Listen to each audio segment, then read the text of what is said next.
આજે મેં સૂકા નાસ્તામાં મકાઈના પૌવાનો ચેવડો બનાવ્યો છે, તે પણ એક મસાલા સાથે.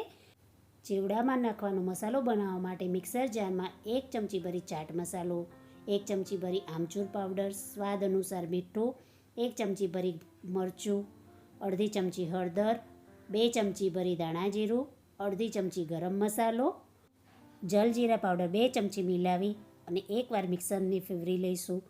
હવે ફરી તેમાં 1 ચમચી ભરી સંચળ અને 2 ચમચી ભરી ખાંડ ઉમેરી ફરી પીસી લઈશું અને મસાલો તૈયાર કરી લઈશું.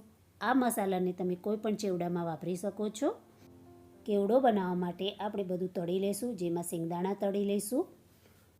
મેં અહીંયા મમરાને શેકી અને તાસમાં લઈ લીધેલા છે, તેના પર બધું વસ્તુ તળી અને મૂકતા જઈશું. શેંગદાણા તળીને કાઢી લઈશું, તેમાં મકાઈના પૌવા પણ તળીને મૂકી દઈશું. તે જ પ્રમાણે બટાકા પૌવાના પૌવા પણ તળી લઈશું. બધું વસ્તુ તળી તૈયાર કરી લઈશું. તેમાં તૈયાર કરેલો મસાલો ઉમેરી લઈશું. હવે તેમાં સેવ ઉમેરીશું. મારી પાસે મોડી સેવ થોડી હતી અને તીખી સેવ, બધું મિલાવી કેવડો તૈયાર કરીશું. એરટાઈટ ડબ્બામાં ભરી સ્ટોર કરીશું. મારો વિડીયો પસંદ આવતો હોય તો લાઈક, સબસ્ક્રાઈબ, શેર કરશો.